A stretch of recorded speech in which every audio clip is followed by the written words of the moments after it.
మత్తయి సువార్త 8వ అధ్యాయంలో ఒక వ్యక్తి గురించి మనము నేర్చుకున్నాం. యేసు ప్రభు 5వ అధ్యాయంలో కొండ ఎక్కి కూర్చున్నప్పుడు జన సమూహం ఆయన దగ్గరకు వచ్చారు. అనేకులకు విస్తారమైన సుదీర్ఘమైన ప్రసంగము, నీతి సూత్రాలు, బంగారు సూత్రాలు, ప్రజలకు అవసరమైన మాటలు, ఎన్నెన్నో రహస్యాలు, ఆధ్యాత్మిక జీవితానికి అవసరమైన ఉన్నతమైన శిఖరాగ్రహము కలిగిన ప్రసంగాన్ని ప్రభు వారికి అనేక నీతి బోధలు చేసి వాక్యాన్ని ముగించి ఆయన కొండ దిగి వస్తూ ఉన్నాడు. ఆయన దిగి వస్తున్నప్పుడు ఆయనకు ఒక అతను ఎదురుపడ్డాడు.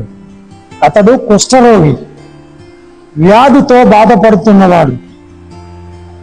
నాన్న వారికి దూరమై, ఆరోగ్యానికి దూరమై, అన్ని జీవితంలో కోల్పోయి, జీవితంలో అనేక బాధలకు వ్యసనాలకు గురైనటువంటి ఒక అభాగ్యుడు ఈ కుష్ఠరోగి.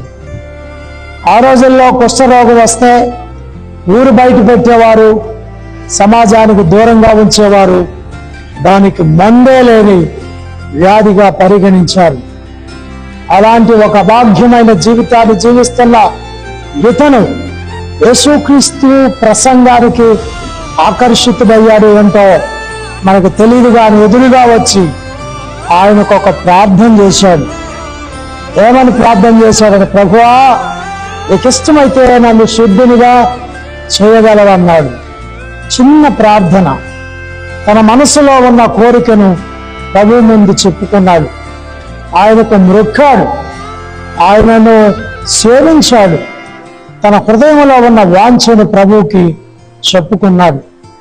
ప్రభు అతని మనవి విని అతని మీద జాలిపడి వెంటనే అతని వైపుకు ఆయన చెయ్యి చాపాడు. దేవుడు ఎంత కనికరము గలవాడో, ఎంత ప్రేమమయుడో ఆయన చాపిన చేతులే మనకు సాక్ష్యం ఇస్తున్నాయి. ఒక రోగి పట్ల చెయ్యి చాపి అతన్ని ముట్టి, నాకు ఇష్టమే, ఈ శుద్ధుడవు కమ్ము అని చెప్పాడు. తక్షణమే అతడు స్వస్థత పొందాడు. అంత అద్భుతం! యేసుక్రీస్తు దగ్గరికి రావాలే గాని వచ్చిన వారిని ఆయన ఎవరిని విడిచిపెట్టేవాడు కాదు, త్రోసివేసేవాడు అసలే కాదు. యేసుక్రీస్తు దగ్గరికి రండి. వీటి వ్యాధులున్నా, బాధలున్నా, అప్పులున్నా, చింతలున్నా, సమస్యలున్నా, ఇరుకులున్నా, ఇబ్బందులున్నా, పోరాటాలున్నా, ఎలాంటి సమస్యలు మీరు ఎదుర్కొంటున్నా యేసుక్రీస్తు దగ్గరికి మీరు రాగలిగినట్లయితే ఈ ప్రతి సమస్యకు, ప్రతి రోగానికి, ప్రతి చింతకు ఆయన దగ్గర మీకు విడుదల దొరుకుతుంది. ఆయన అన్నాడు, నాకు ఇష్టమే, నీ వ్యాధులు పోగొట్టడం నాకు ఇష్టం, నీ బాధలు పోగొట్టడం నాకు ఇష్టం, నీ సమస్యల నుంచి మిమ్మల్ని బయటికి తీసుకురావటం ఇష్టం, నీ పాపాలు క్షమించటానికి నేను వచ్చాను, నీ పాపాలు క్షమించటం నాకు ఇష్టం, నా దగ్గరకు రండి అని ప్రభు ఈరోజు వాక్యం వింటున్న మిమ్మల్ని కూడా అని పిలుస్తున్నాడు. దేవుడిని ఎరగరా? మీరు దేవునికి దూరం అయ్యారా? పరిస్థితులు మిమ్మల్ని దూరం చేశాయా?